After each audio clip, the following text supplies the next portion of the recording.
Hola, mi nombre es Anjuli Pinto, soy estudiante de psicología y a continuación hablaré acerca de cuando el listo es tonto. Hasta la fecha no ha sido posible determinar todavía el motivo exacto que indujo a un brillante estudiante de secundaria a apuñalar con un cuchillo de cocina a David Pologruto, su profesor de física. Pasemos ahora a describir los hechos sobresalientes conocidos. Jackson es un estudiante de segundo año del Instituto de Coral, Florida, e indudable candidato a matrícula de honor. Estaba obsesionado con la idea de ingresar a una prestigiosa facultad de medicina, como la de Harvard.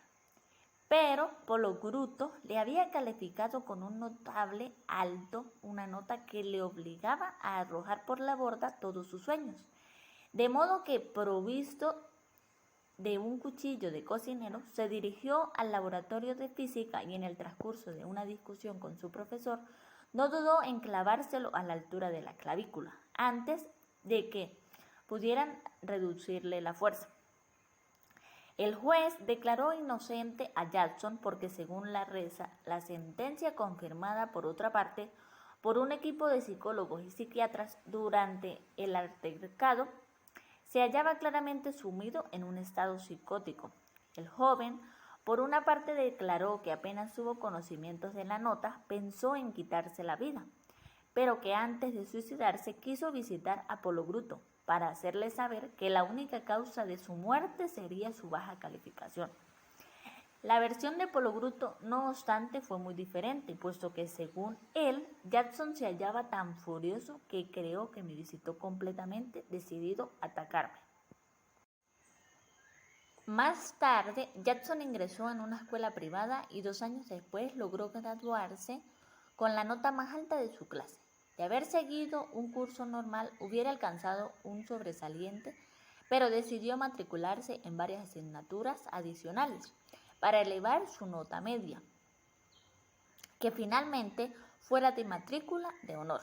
Pero a pesar de que Jackson hubiera terminado graduándose con una calificación extraordinaria, Pologruto se lamentaba de que nunca se hubiera disculpado ni tampoco hubiera asumido la mejor responsabilidad por su agresión.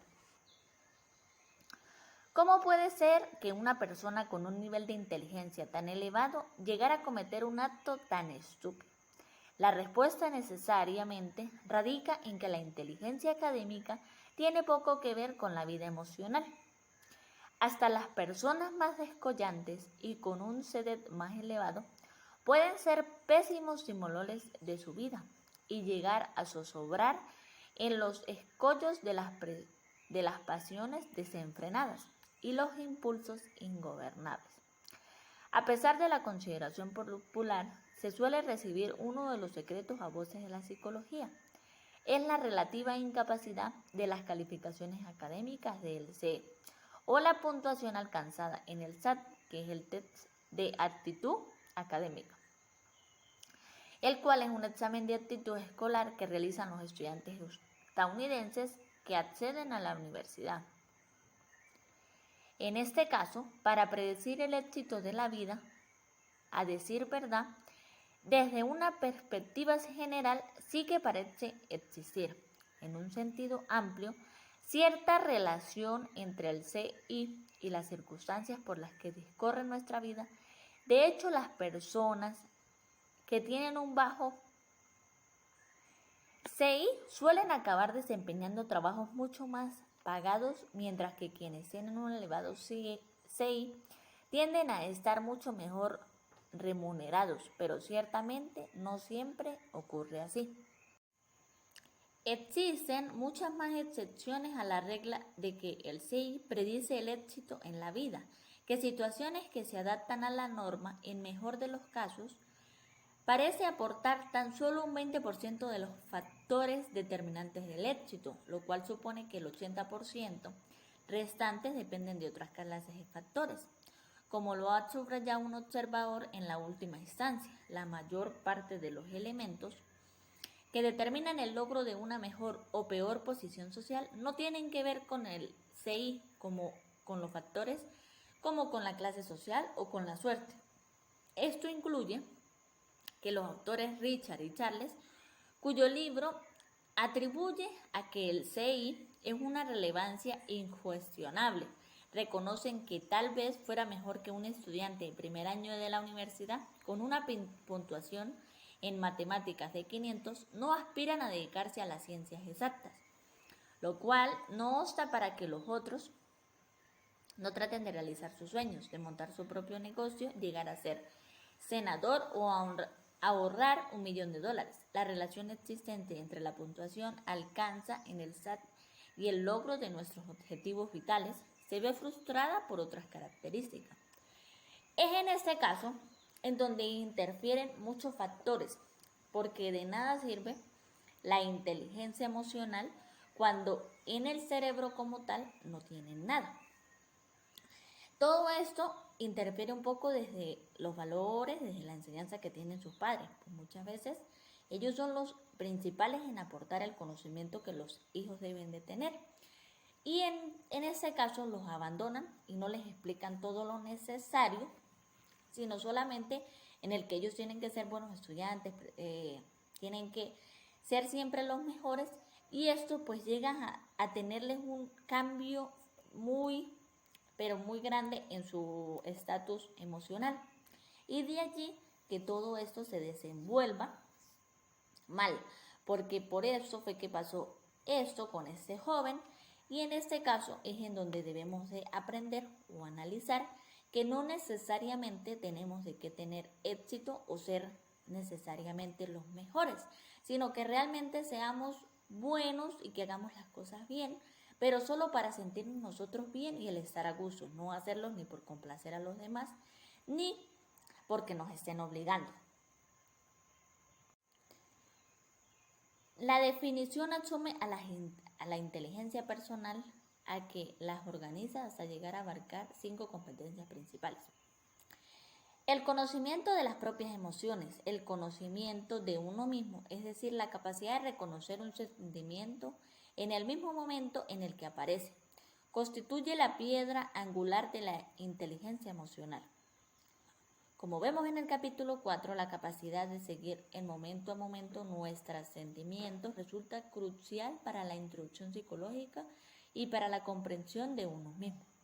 Por otro lado, la incapacidad de percibir nuestros verdaderos sentimientos nos deja completamente a su merced. Las personas que tienen con mayor certeza de sus emociones suelen dirigir mejor sus vidas, ya que tienen un conocimiento seguro de cuáles son sus sentimientos reales, por ejemplo, a la hora de decidirse con quién casarse o qué profesión elegir.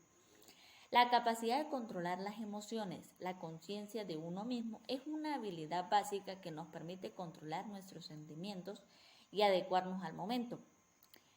Analizaremos la capacidad de tranquilizarse a uno mismo, de desembarcarse de la ansiedad, de las tristezas, de la irritabilidad exagerada y de las consecuencias que acarrea la ausencia.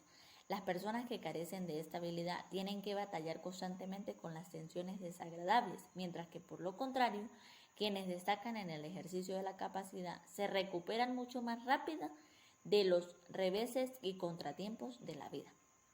La capacidad de motivarse uno mismo, como veremos en el capítulo 6, el control de la vida emocional y su subordinación en un objetivo resulta esencial para expulcar y mantener la atención, la motivación y la creatividad. El autocontrol emocional, la capacidad de demorar la clasificación y sofocar la impulsividad, constituyen a un imponderable que subyace a todo logro. Y así somos capaces de sumergirnos en un estado de flujo. Estaremos más capacitados para lograr resultados sobresalientes en cualquier área de la vida. Las personas que tienen esta habilidad suelen ser más productivas y eficaces en todas las empresas que acometen. Y para finalizar, hablaremos acerca de si la capacidad de sosegar la inquietud de los demás es una prueba de la destreza social.